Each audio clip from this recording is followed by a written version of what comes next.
right, then let me call us all in, finding that sweet centered space within us, finding our hearts, and just in so much gratitude to be here with all of you right now. So much gratitude. Breathing in gratitude. Oh, and it connects with my heart, and I just feel like this overall tingle throughout my extremities.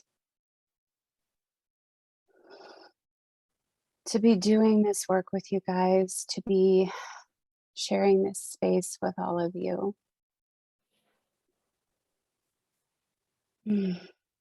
All the people that are around us that are being co-creators with us in this here and now. So I want to just recognize that oftentimes we have those voices that are swirling around within us, voices or sensations or visions or awareness that wants to take us away from this centered place right now.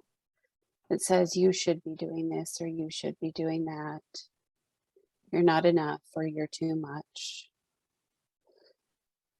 All the voices that are trying to take us out of this present moment. And so like just taking a minute to look around the screen. Like, look at these beautiful people that we get to share a space with. I am so happy to see each one of your faces. Since last week, we skipped over. Oh, she froze. You can see I am sitting in the, 350, maybe 400 square feet that my life has been condensed to. So, Tanya, you keep glitching just a little bit. Okay. I just wanted to make sure. I'm like, we know your message right now. Is this just not the perfect metaphor too for like little hiccups? You're like, you like want this smooth process, and it's like, I feel like Zoom gives us all the opportunities to just appreciate all of that. Yeah, as if I'm moving my laptop a little closer to the router that is like tapping into my friend's Wi-Fi that has been so generous to give us a place to stay for 2 months while we're making this huge transition. So I wanted to have a discussion today about the who over the how. And so I'm gonna trust that y'all will grab me if things get patchy, and I know that you all have lots to share about who over how and why are we Who University? Who versus how university? Yes. Just about because that's what every other university is the how.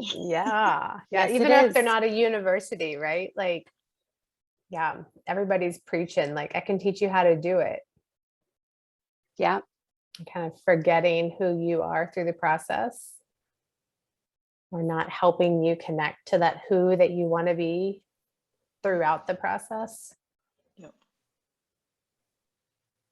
And how much we desperately crave that, right? Because that feels like, if you just tell me the steps, which is school, I can feel certain that it will work out this way and I will get the result. And that's how we were taught in school, right? A plus B equals C, 1 + 1 = 2. And I think it's part of that going into that unknown, right? Which is scary as shit. You're like, feel like I'm on the top of the roller coaster right before it's like, I'm like, you two right now are really in Free that falling. space. Can we Like play your Tom feet Petty's are in the Free fire. Free falling. And I think obviously this isn't business. This isn't a business, whatever, but I think that's what we try to do in business. I think that's what I used to try to do, right? If it worked for this person, right? And so this is how you do it this way. But like you say, Kristie, then we're not connecting to who we are remembering, right? Like oddly enough, I had this 1.5-hour conversation with the USAA insurance agent, and we talked to all things cognitive behavioral therapy, Gabor Mate. I mean, like Jason was like, how long is this conversation? I'm like, be quiet. We're talking emotions and, traumas and all the things. But he was like, children have this natural curiosity.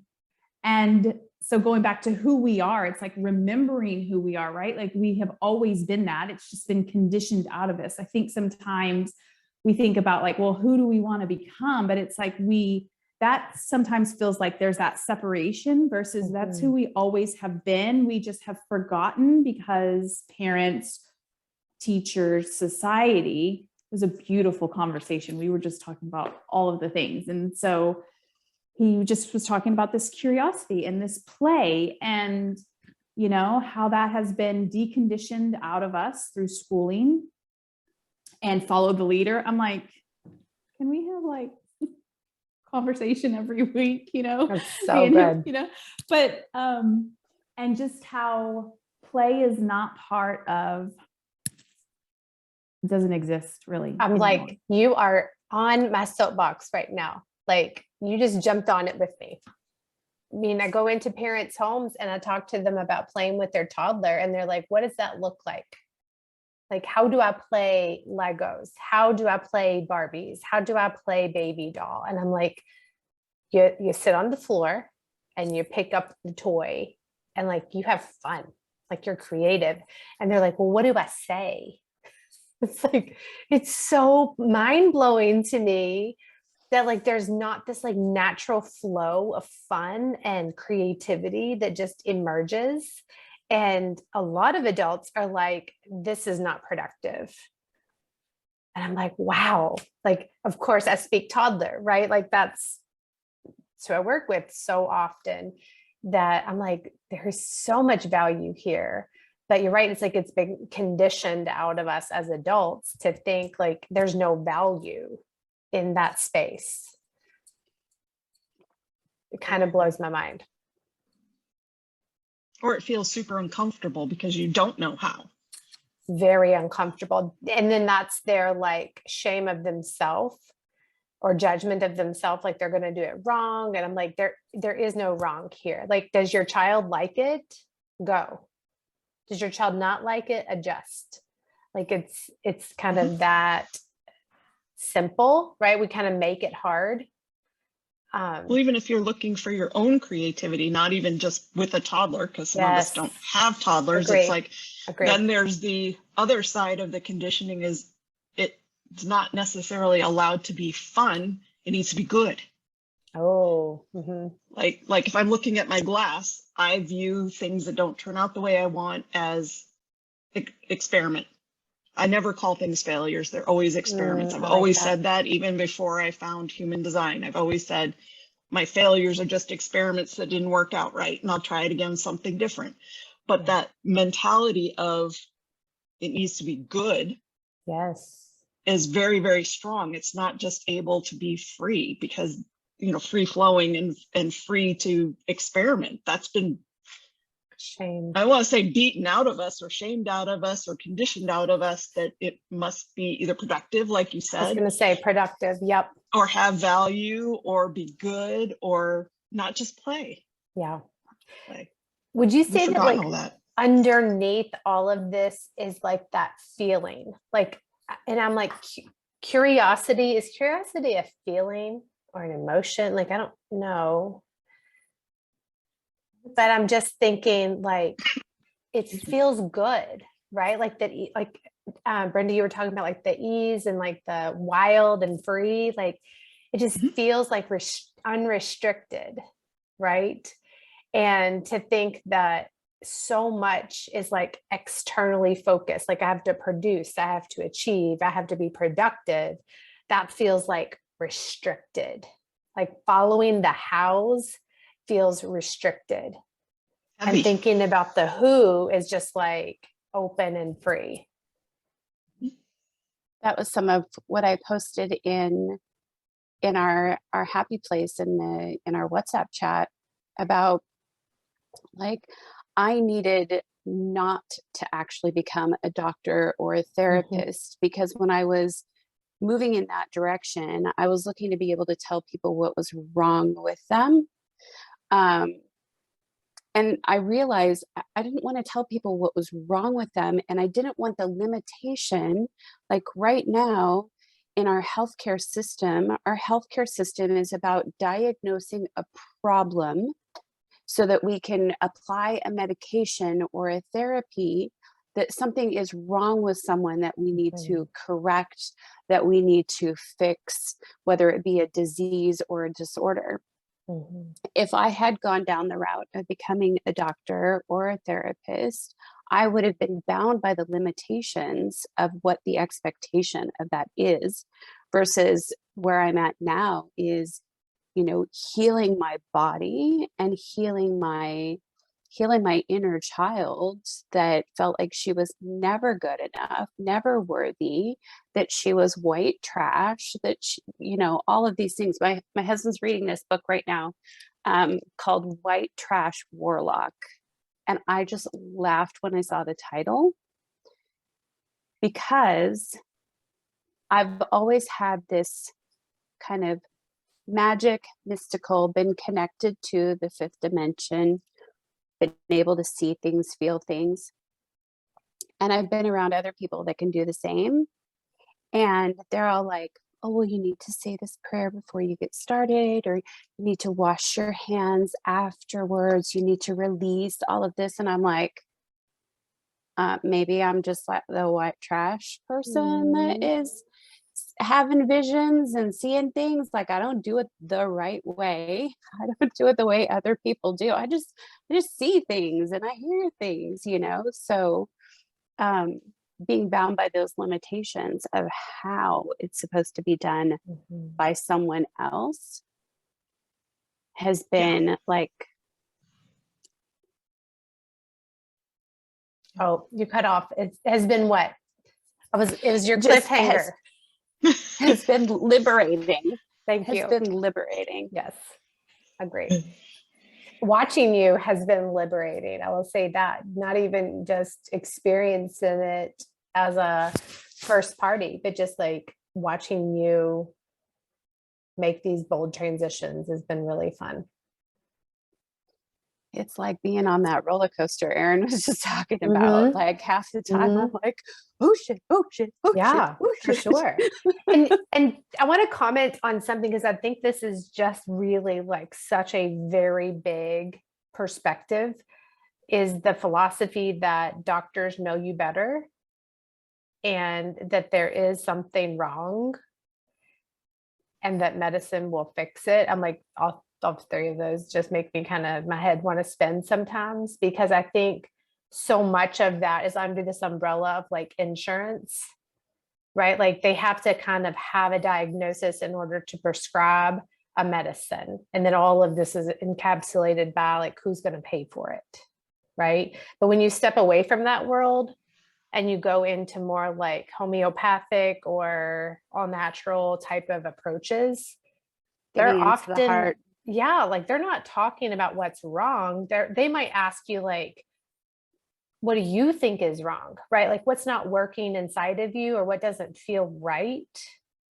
Because obviously you wouldn't be seeking something to change if everything was great, right? Yeah. But just to think that something needs to be adjusted doesn't imply that something is wrong or broken or need to be fixed, right? Yeah.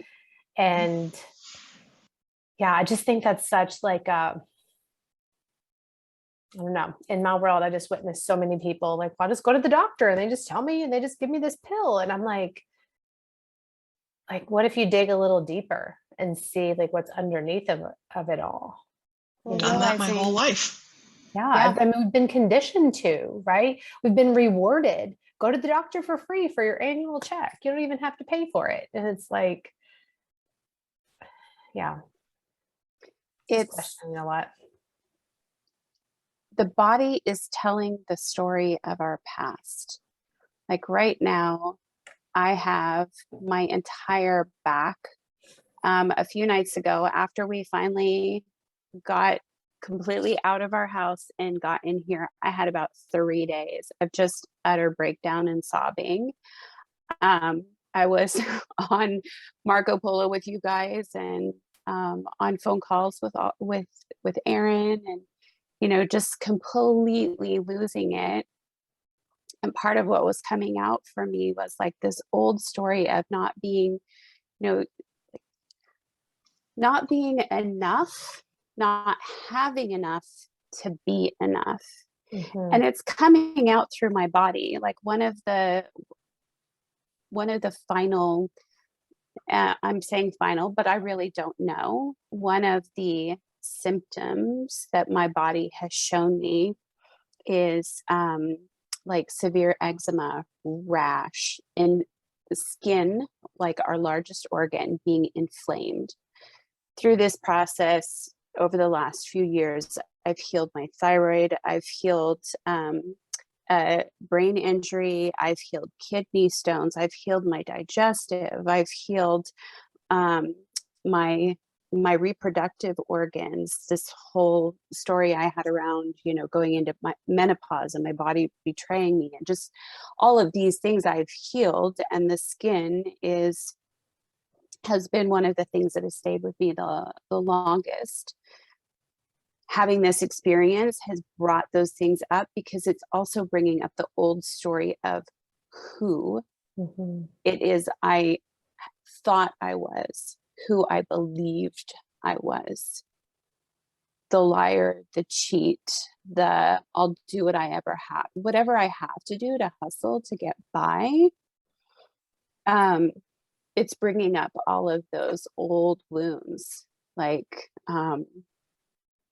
how we do things. And we really have to get to the core of who we are in order to change those. Otherwise, we just keep applying the topical. We just keep applying the ointment to the inflamed skin. We just keep applying the medication to the overactive or inactive thyroid. We just keep applying medication to the blood pressure, the pressure that is moving throughout the system. And we see it in other places too, right? The who over the how. Like, Erin, what have you been experiencing with this huge transition you're going through right now too? I think like what you say, right? It like brings up all of those stories of, we've been asking for more. I grew up with a story of life is hard. You don't get what you want, right? You have to work really hard for it. You don't always get what you ask for.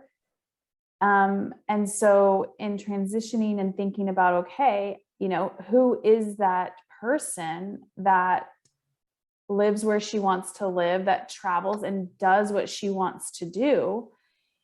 It brings up, it's almost like a recalibration, right? Like it's been rather easy, this process, in the sense of things have just kind of fallen into place, right? I'm not saying emotionally it's been easy, but it hasn't been all of these obstacles that I've had to jump through. And I think what some of those old stories of having that are, dying is like, well, maybe it isn't hard. Maybe you do, but then your brain is like, wait a second, this is too easy. Something has to be wrong. What are you doing? It's almost like maybe where self-sabotage could come in, right? Because it's too easy. How could it happen so quickly, or this way, or all of these things? And sitting, when people are like, well, how did you do that? It's like, that's the first question people will ask. How did you heal yourself? How did you get to do, I've had several questions. Well, how did you even find that place? How did you, and it's like, that's just our natural asking or questioning, right? Like, tell me what you did to get to that place versus who and actually what did you have to experience and feel in order to get to that place, right? And I think for me, it's kind of been, you I want to say, like, you ask for something, you get it, and then you think, oh my goodness, like something has to go wrong because it's not supposed to be like this, right? Like we have good to be true. Yeah. There you go. Thank you. Like the too good to be true, and just sitting with, like, I feel like just sitting with that, like, it's okay. Like we are safe, right? I think we almost get addicted sometimes to that struggle, to that, I don't know about you ladies, I'm sure, right? We hang out with, we attract and hang out with, but like everything for me, like I worked really hard. I like, had to do the things to get to the places, all of that climbing, if you want to call it. And obviously that teaching came from our parents, right? And I know we've talked about this before, but like the Great Depression is only 2 generations removed. And and we know that we also store, generational trauma, right? Like I'm like 4th generation removed from Belgium, like coming over on the boat, right? So even though I may not have actually talked to my great grandparents about that, like that has been carried through our DNA, right? So struggle has been a thing. And it's almost like, I think Dr. Joe talks about this, is like these addictive emotions, right? It's like these habitual things of like, if you're used to struggle, you will create things to keep you in that struggle, right? And so thinking about like who is that girl that, and that really goes back to like being able to believe, right? Like believing that we are worthy, like what Tanya was talking about, that we are worthy of having everything that we want and that we don't have to work really hard for it. And releasing some of those, I was reading, It's Not Your Money by Tosha Silver again. And she was talking about almost like imagining like a cord or a rope, and whoever you and that person that you have been connected with from a money standpoint, of like almost symbolically like taking off the cord and like giving it back to that person, right? Like so we take on those beliefs from our parents or from society, mainly I would, yes, society, but our parents, and like that you can have that, right? That's not mine. That's what you have taught me, versus that is not who I am. I just wrote a question. I was like, I'm like hanging on to this. You know how I am about interjecting, and you're like, I'm going to need you to just listen. I only did that one time because I really love it though. You only had to do it one time, and it was very impressionable. It shows me how much I interject with people, and it's not, my intention isn't to be rude. I'm just really excited to like engage in the conversation, but I can also see how I can derail. The question real quick though, yeah. But that is from that place of like, sometimes I can't get my words out. Oh, and you're like, you can't interrupt me because I'm finally on a flow. Yeah, it's total. I'm holding the space so lovingly for you. Yeah. My question that I'm hearing you say that you're answering, it's not how I did it. It's who did I have to unbecome? Yes. In order to become the who that I am today. Yes. Right. It's like all of this unconditioning, the unpacking, Tanya, right? You have unpacked 24 years of your house in a month. Yeah. Like, talk about some serious shedding of who you have been in the past and the giving purging things away. Yes. It's like now all of that just is like giving gone. it away. Yes.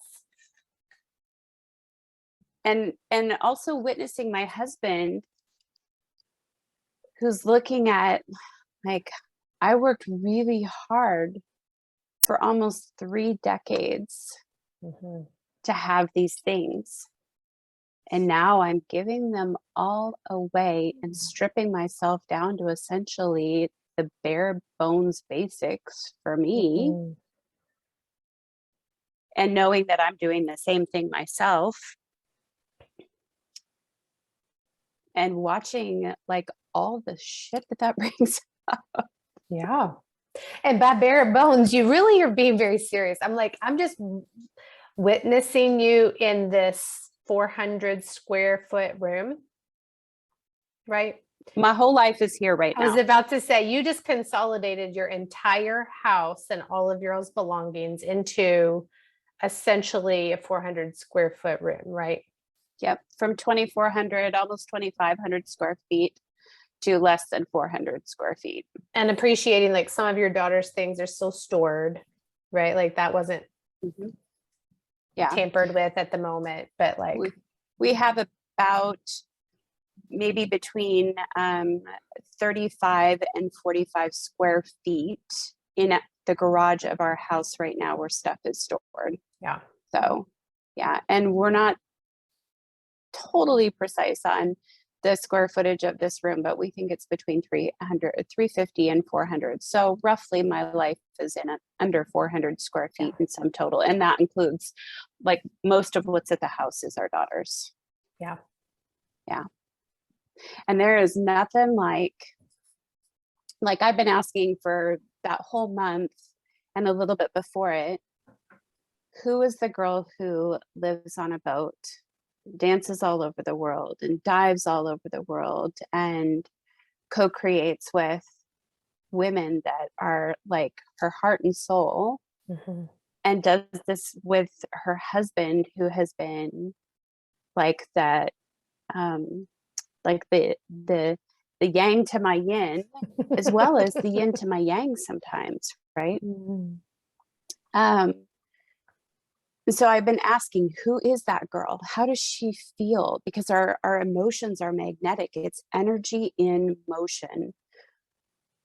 And energy cannot be created or destroyed. So that also goes back to, we're all connected. We're all energy. We're all the same. We're just in these different bodies. Then, we look and observe and we say, oh, we're different, but we're not.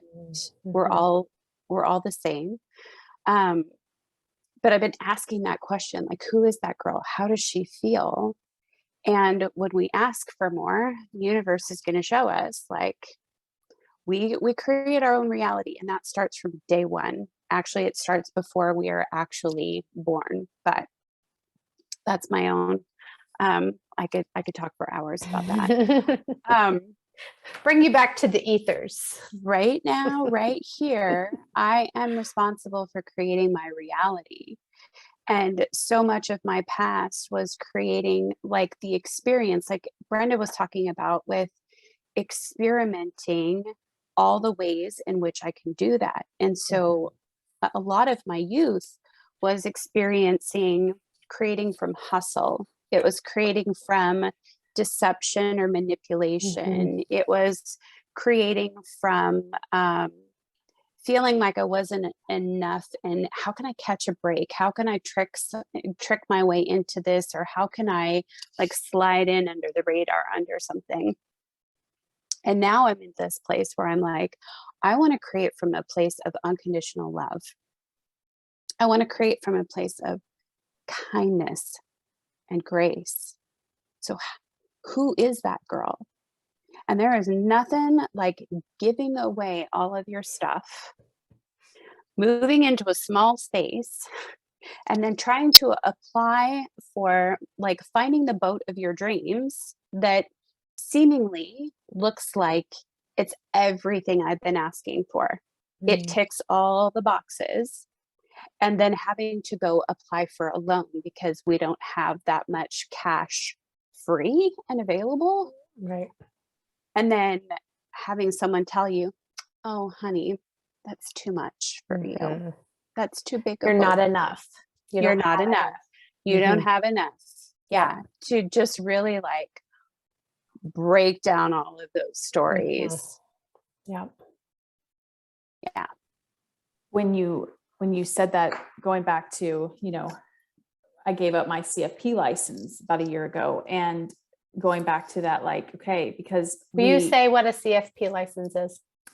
Certified financial planner. So I used to help people, you know, plan for their retirement and invest their assets and all of the things, right? And you are bound legally and fiduciary responsibility, right, to guide these people, but you are by their rules and regs, basically, right? And so talking about when Tanya was talking about, you know, not going to medical school, and it's just you, and I was thinking about, like, first of all, I've been out of it for 10 years, right? And also that's just not what I want to do. And that's not the way that I think anymore, right? Like this idea of you're going to work really hard and you're going to put away your money and you're going to not live fully in the present now for some future date in the future. And then you're going to live off of this money because you're never going to receive or create any money ever for the rest of your life again. You know, just, it is so then you'll have fear just looming through all of that experience. Yes. And so when thinking about, you know, letting that go on purpose, because talking about how we want, you know, how I want to be able to teach people how to live and think and feel differently about money than what we have been taught. I lost my train of thought because Tanya, you were talking about giving up all of that stuff. Oh, okay. So in the financial industry, right? When you said that, when they were like, oh, you have not ever asked for that much. Basically, you haven't proven, or first of all, you haven't asked for that amount of money, and you haven't proven you can pay it back, which is what we do as a society. Is let's go back to all of your past and see what you have done. And then I will rate you and judge you for what you're going to do in the future. But that is not how we create our future, you know? And so going back to how we create our predictable past future. Okay. Yes. On autopilot, that's how we create our future. Let me say it that way. Right? Can you say that could also be equivalated to success or value, like in societal view, right? Like the measurement of your past or the observation of your past equals your value. Think about credit score. I mean, credit score. I mean, you know, we're so big on credit scores, and I mean, literally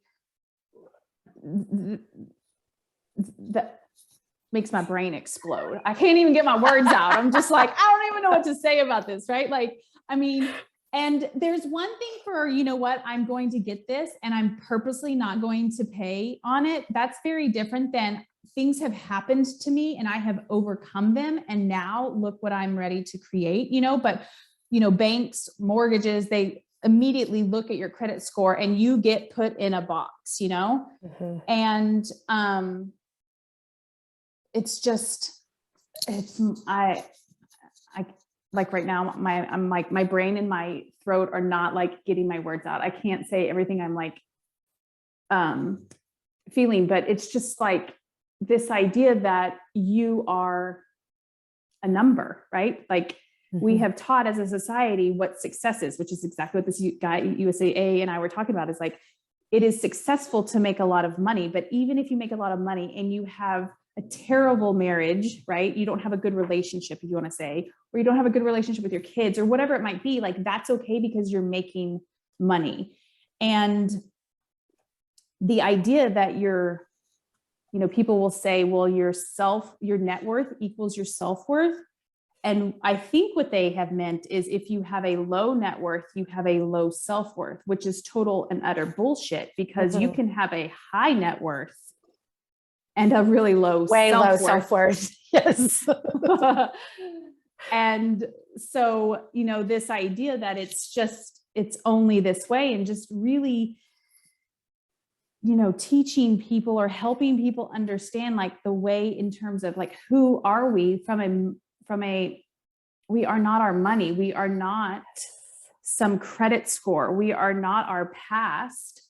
And I know the banks, and there's lots of things, but the banks and the mortgages aren't ready to be on that page yet, which is fine. But it's just talk about having to, like what Tanya's saying, is recentering, knowing who we are, knowing that doesn't mean anything about me. Like for a while I was carrying, like every month I pay off my credit card, but there was a point that I just let some of it accumulate. And I took a dip like 60 or 70 points in my credit score.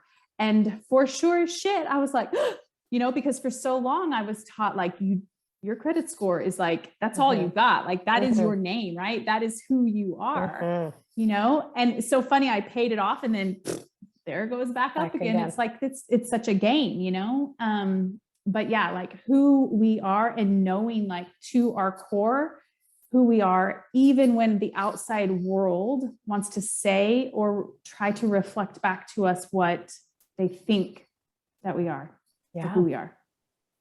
And think about when you go ahead. Go, Brenda. I was gonna say, think about when you introduce yourself to somebody and you just meet somebody fresh. It's like, what do you do? Hi, I'm Brenda.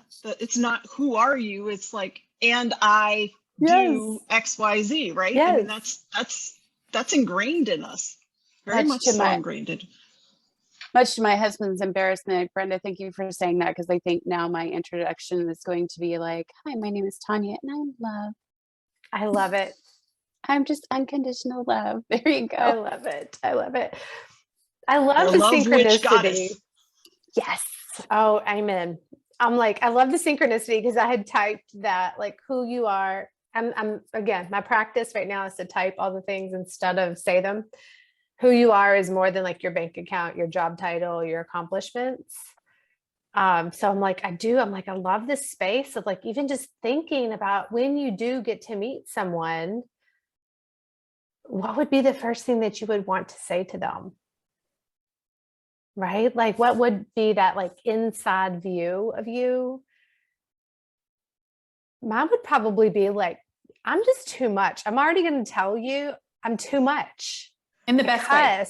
Right. Like I cuss, but I'm like also there for you with all of my heart. Right. Like I interject. I'm in your story. I'm in your business. But I do have a really serious statement.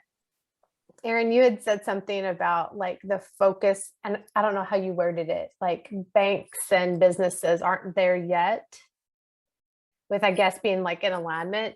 And I'm like, will they ever be? Right? Like,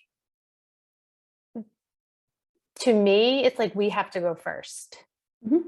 Right? And then they're going to be almost in an ideal world, they would loosen or lessen their power, right? Like we would have less of that focus of money value equals worth and more into like being of integrity and being of love and being of compassion. Like those are the roots. It may start to change depending on, the world situation and the financial systems in place. When they crumble, net worth is nothing. I mean, as far as a number, it's all gone. Doesn't Kyle Cease? Left? Yeah, doesn't Kyle Cease say that all the time? I haven't listened to him in a while, but I feel like I heard him say like money is not going to be the currency of the future.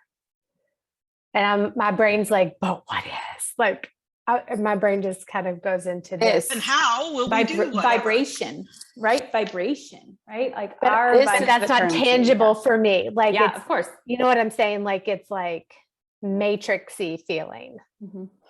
So I have said to you guys a number of times, you all, for me, are like winning the lottery. My husband, my marriage, and how it's transforming right now, and it's under some pressure. But what does pressure create? The Instapot. Some really nice chickpeas. It softens the really hard shit. Oh my gosh. But I have commented a number of times about how you guys for me were like winning the lottery. Mm-hmm. Like I've learned from each one of you. I have grown from each one of you. And that's not something that money can buy. How I have changed, who I have become because of knowing all of you, because of finding safety and vulnerability and being able to just splay myself open, knowing that I'm held in love and safety with all of you. You cannot fucking buy that. There's not enough money in the world to buy that. And that has been where my prosperity has come from. Yeah. I couldn't have done this 5 years ago.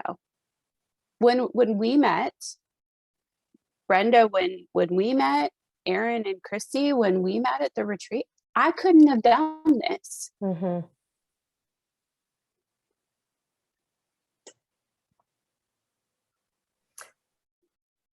Tanya, I would love for you to expand on something because I think I feel you, but I'm just like wanting for you to share if you're good. Mm-hmm. When I hear you say being with us is like the lottery, right? Like winning the lottery.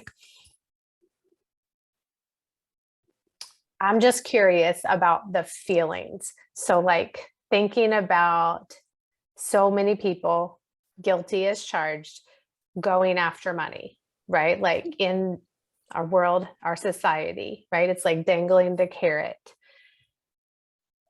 We're chasing after a feeling, right? We think we're chasing money, but it's really a feeling. Everything we do is for a feeling. Yeah. Yeah. And I'm like, will you just kind of share what you're talking about when you say that, like being with us and having this like container feels like it's your lottery? So back when we all met at the retreat, I had shared that for me, so it was a pleasure and profit retreat. And for me, I realized that I had a story that money was pain. Money was pain and money was love. So where I have come to now, when I think about like, what would it mean to me to have endless supply of money, let's just say, how would I feel with that? I would feel generous. Like I've thought before, if I won, one of the big jackpot lotteries, what would I do? Would I go out and buy myself a Ferrari or this or that? Nope. I would delight in being able to, what's that thing you wanted? Here, let me do that for you. Or come take a year off, come spend time with me. If I had all this money and abundance, it would feel liberating. It would feel free. It would feel safe. Like ultimately, I would feel safe. Like I have nothing to worry about. And I'm getting all of those feelings with all of you. Right. I have liberation. You guys have seen me like snot coming out my nose, bawling my ass off, showing you my inflamed parts, sending you a picture. Well, this just came up, talking about poop and how I'm like, oh, nope, I'm in the transformation closet right now. I'm shitting out my old self. Like the freedom in which to just be who I am, to share my dreams and not be met with, that's a great idea, but you might be getting a little big for your britches. Like the freedom to be too much and not enough, or just the freedom to explore all of those things, the liberation of just being able to be myself and to be vulnerable and feel safe and protected. These are all things that we think that if we have money, if we have like think about health. If we have our health, we're free to go do the things that we want to do. We're free to move our bodies. If we have our health, we're liberated from like, well, I can't go do that, or I can't get myself up and down stairs because like my bones hurt, my knee's given out. Just the freedom, the liberation, the safety, and the love, like the unconditional love that I feel in this space. You cannot buy that. There is no money that can bring that to you. It's like the cosmic lottery. Because I can feel this way now. I can feel free. I can feel liberated. I can feel safe. I can feel loved and joyful and playful now. Right. I'll be honest and say, I never knew that I needed this. Right? Most of us don't. Yeah, did not even know I needed this. And I am so grateful for it every single day. Because, like you said, Tanya, even if you had all those things, there's still the need to share, the need to connect, the need to, interact with people, like-minded people, and to have that acceptance and love and all that. It's just, there is no price. Money can't buy it. Exactly like you said, money cannot buy that. It's just, it's mind-blowing, the feelings that are behind it. Because I never knew I had them. Yeah, I never knew I had it. There's no drug. Never knew I needed it. There's no money that can do that. There's no ointment. There's no external solution that can give us that. I'm gonna go to like big picture question. So thinking there might be someone watching this and thinking, I would like to be a part of something like that. But like, of course, here's the next question. How? Right? And in my vision of this timeline, it started with a who. So from my perspective, I connected with Erin first. And then later, like within a month or so, met Tanya, right? But I had to be the person that was willing to honor my desire of wanting something bigger, right? Being willing to be really afraid, walking into a group of, what was it, 10 or 15 strangers. Total 10 women. Traveling across the with country. Perfect hair and perfect makeup and perfect clothes, by the way. And being too much and not enough, and walking into like, what in the world did I just do? So this is perfect because on a little card in 2019, I wrote down things. I wrote like traveling, and I wrote, I'm sure money was on there, some, dollar amount, or having cash in the bank or more cash reserves or whatever. My brain likes to tell me about that. And one of the things I wrote was, I want to have girlfriends. That's what I wrote. I want to have girlfriends. And here we go back to the who over the how. I didn't know when I wrote that in 2019 that I would go to coach training, that I would then meet my coach at the time, that then she would have a retreat, that then I would meet Kristie and Tanya, right? That I would keep connected with you two, that then we would then reconnect in Utah, right? And so we can never know the how until after it's all done, right? And the how never fucking looks like what we think it's going, right? Like it doesn't look anything like It wasn't like we were like, hey, let's invite Brenda. Let's invite Tanya. Like there was none of that. It was like, we all just had to be the who, which was like a willing body that acknowledged a desire and was like open to it. Yeah. And being like you say, being vulnerable right? Super vulnerable. Very vulnerable. Like I remember coming back from the retreat and crying and being like, I was the only one that cried at the retreat. Everyone else was totally fine. Not true. Not true. But that's You what just I didn't see right. it. through my lens, right? I'm like, Yeah. here I was like, everyone else has their shit together and I don't have anything, you know? Yeah. But being able to be vulnerable, right? Which takes lots and lots, I think, of courage, right? To show, to open up our vest, right? To say like, this is me. And, you know, willing, I don't want to say to risk rejection, but that's what we're opening ourselves up for, right? Like, because we are a tribal species, we want that connection, we want that, right? And so it's scary, and we think it's easier to do it by ourselves, right? We think that we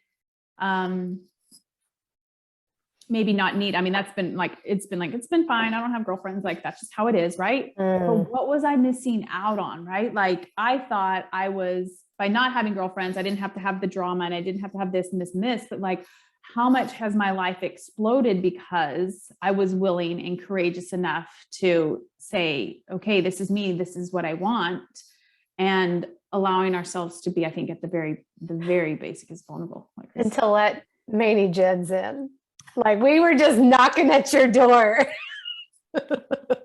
You know what is so beautiful? So funny to me. It's funny that you say that, because it's so beautiful, because you guys are like my greatest teachers for when I want to kind of be a little harsh at my house, right? But I live with too many Jins, and I'm like, but Kristie and Tanya, right? Like you are the yin to my yang for my husband and my child. We give you right? the opportunity to give them compassion, right? Like we're that perspective for you. Yes.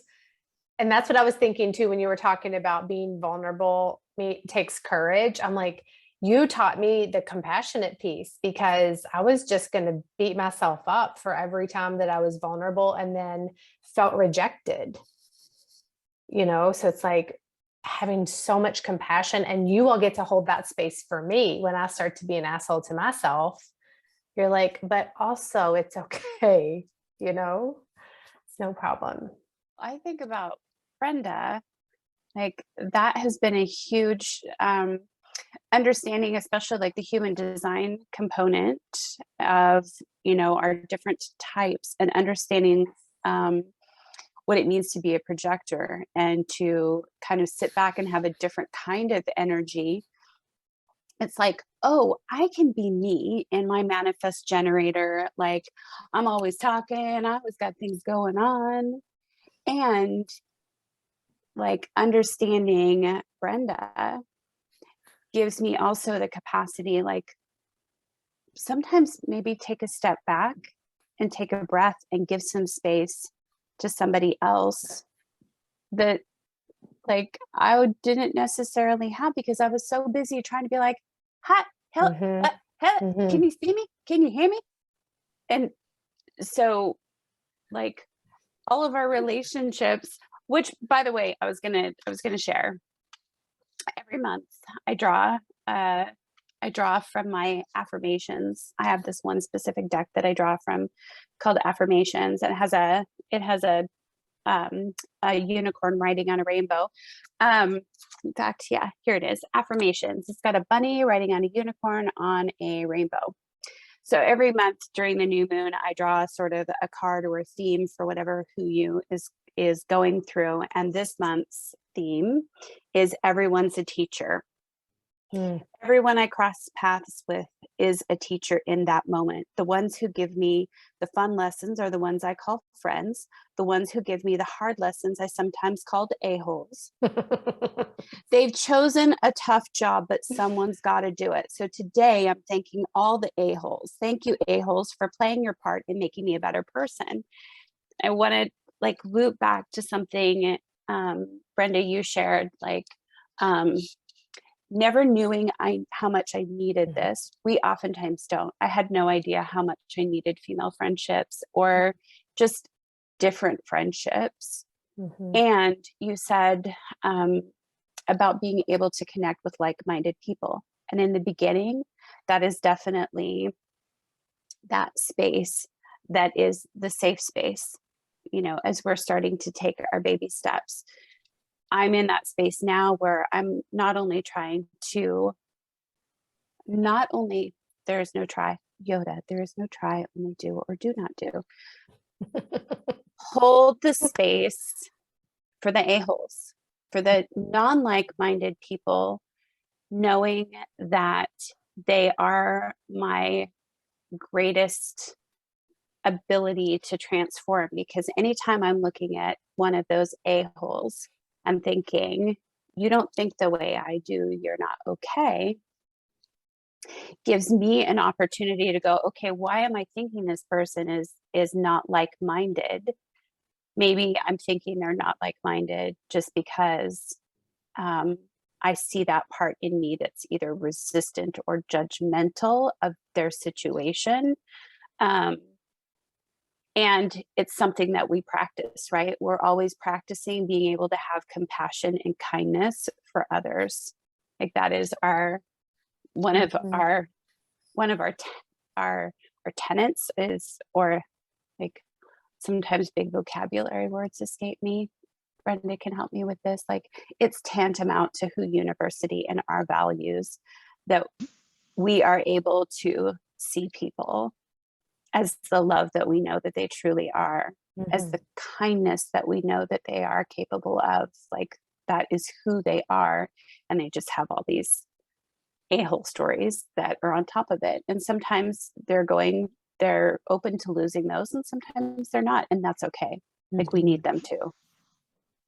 I think when I'd said the words wrong, but the like-minded for me was people who are willing to be themselves and not hiding behind that mask of who you think I should be. And people who are willing to be as vulnerable as I'm feeling, that we catch each other. That's the whole point. Yes. It's like, we all have good and bad days, good and bad weeks, good and bad months.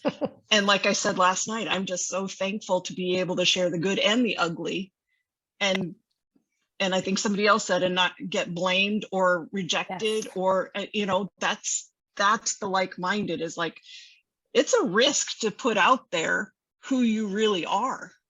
Yep. And fear that rejection, right? I mean, that's huge. And I'll be honest, I'm still learning who I am. And it's going to change tomorrow from today. And it's going to keep changing every day as I, come back to who I really am. But that you're all with me for that ride. And I love that. I so love that. And that you take me for who I am today, and you'll take me for who I am tomorrow. A-hole or not. Right. I will be your a-hole. I will be that if you need me to be. So good. I think something else that I think is so beautiful is, and I'm all, my subject matter right now is boundaries, but it's like holding that space too for like, hey, I know you're going through something, and we're not going to let you beat up on yourself. Right? Like holding that compassionate boundary that says, hold on a second. Like today I witnessed a woman talking about her journey, and she just kept saying like, it's crazy. And the facilitator was like, first of all, we're going to stop saying it's crazy, because it's not, it's your experience. It's how you're feeling. And we're just going to honor that. We're just going to hold it. And, just how often do we just kind of allow those things to be said around each other, right? Like, I don't know. I have a thing in my house where we don't say words like fat and stupid, right? It's like those boundaries exist because I want to make sure like I'm protecting the energy here, right? And it's like, this energy just feels like love. Presence. That's when you say that, Kristie, like love and just presence, right? Like to be exactly where you are, and it's totally okay. Like to be seen, to be heard, to be felt, and just present. Yeah. And also, I just want to add to that, Kristie, like sometimes when people are saying it's crazy, or I'm fat, or I'm ugly, it's not necessarily our job to say, oh, you shouldn't say that, or we're going to stop saying that. I mean, sometimes there's a time for that, but I see it more as a bringing to awareness. Are you aware that you're saying this? Right. Where do you think that's coming from? Because sometimes people need to be in their fat, they're crazy, they're stupid, they're ugly. Yeah. Because they're needing to explore that contrast. And But my we brain always encourage compassion, though. Always encourage Yeah. compassion. And I think my brain gets very literal, right? And of course, this is just like my wounds. Like those are delicate wounds for me. And it's probably a firm boundary that I have in my own self, because it's still not, it's like my Band-Aid, right? It's like that area is still very delicate, and I haven't yet figured out that healing. And so I cannot let you talk about that in front of me. Right. Yeah. Which is me. That is a really good analogy, actually. A Band-Aid that's on something that's delicate. Yeah. It's like protecting that wound. Yeah. You don't need to know how you're going to heal that, because you just know that you will. Right. Right. I think something too is like what I was telling Tanya the other day, money, like, weight and how you look, Kristie, is your wound. Money is my wound. And I think too is also coming to acceptance that maybe that's always our tenderness. Maybe we always have that tender spot, whatever it is for each of us. It's always going to be there, versus at some point I'm going to be able to work through all of this and I'm going to be over this, right? It's almost like a resistance of it, versus like, yeah, every time I up level, or every time I evolve, or every time someone says these things, it's always gonna, not always, but it might kind of jolt me a little bit, right? It might pang for me, and that's okay. And because I think for me, it's like, what I had to realize is I might read all of the books and do all of the things and constantly, the inner child work, but like every time I do something that takes me to that next level, it's gonna come up. It's just that tender spot for me. And instead of feeling like, when is it going to stop? It's like, I think allowing, I've been thinking about the emotion allowing lately. And I'm like, we talk about joy and ease and flow and anger and all of this, but like allowing or participating, like those are,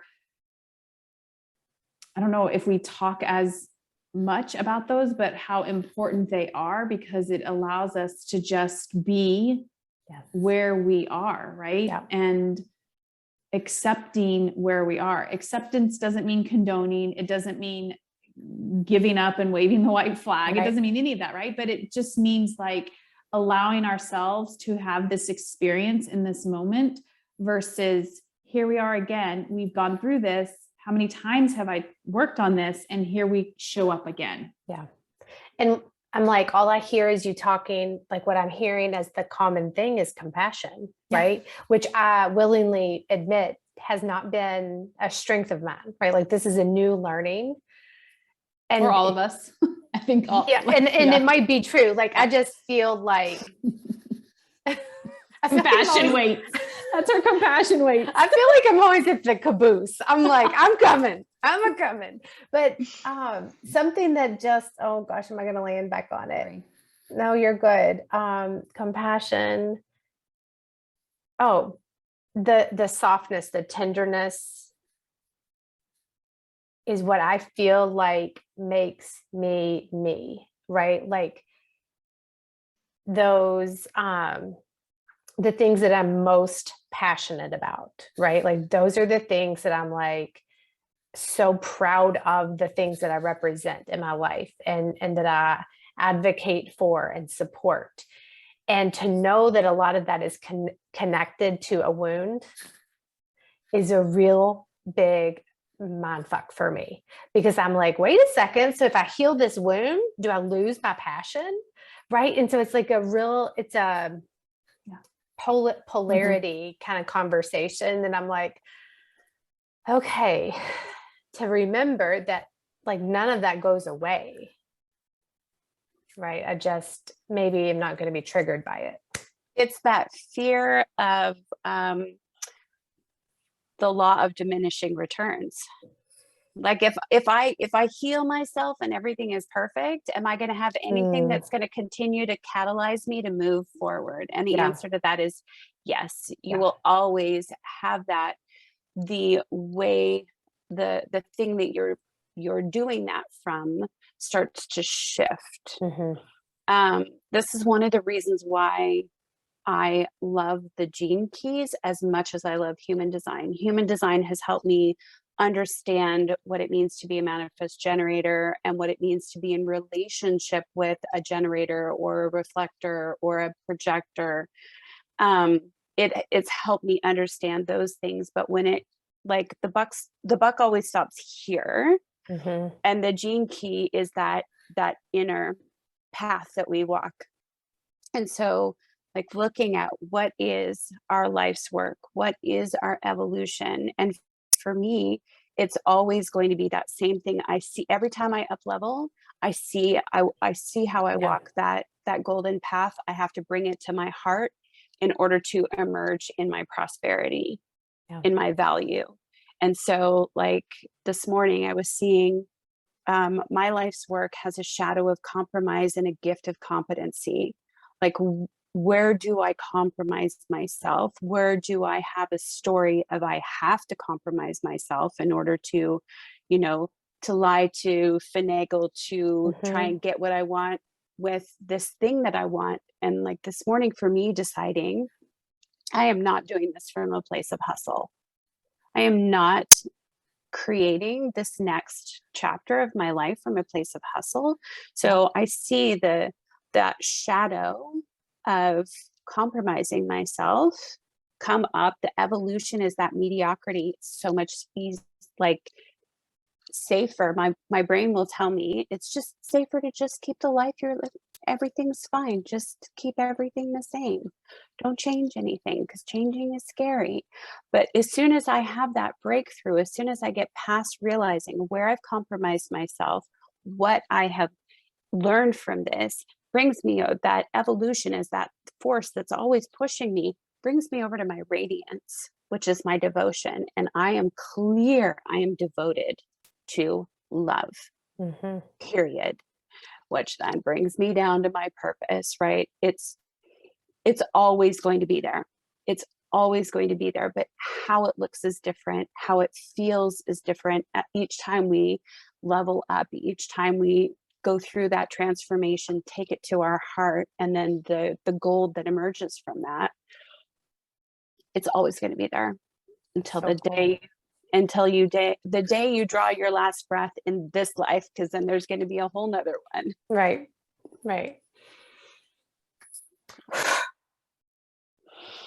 So much unpacking. And I feel like the theme has been, who do you unbecome? I love that. In order to become who you want to be. And the who you've always been. Like coming back to our authentic selves. Yeah. Who we truly wanted to be. What we want to bring to this world. I know we had talked about in our upcoming episodes, each one of us sharing who it is that we are remembering ourselves to truly be, what we bring to Who University, just in our passions, our excitements, our the things that we're exploring. Yes. So fun. So fun. People can get to know us on a deeper level. You ready for that, Brenda? I said I'm going second. She's already calling second. It'll be challenging. I'm not going to lie. It will And be we are challenging. here for you, girl. We are here Yeah. to bring it all out of you. Because also too, there's so many people that don't know, right? Like there's, we don't know, we're in the process of remembering, you know, it's just like, we haven't given ourselves that opportunity to remember. Yeah. And such fun along the way, right? Yes. Fun and roller coaster rides. Oh my gosh, right? I'm so glad I'm back to liking roller coasters again. Maybe Strap next on, it'll let's be go. water. Maybe next it'll be water. You know that my rowing machine at the gym sounds like it water? ocean waves. And I'm like, oh, that's interesting. Is it a water rower? Mm-hmm. Yeah, nice. Quite interesting. We could always do a retreat on the boat. Mm-hmm. Mm-hmm. Mm-hmm. Get you out there playing on the I have a water, lot even of if it's just questions. on the boat. I was While about we're to at it. say, is this boat docked? We could start out there I for need some sure. land. I need some land. It's okay. It's okay. Oh, So good, ladies. that good. was amazing. Thank Until you next all. time. Yeah. Yes. Okay. Bye.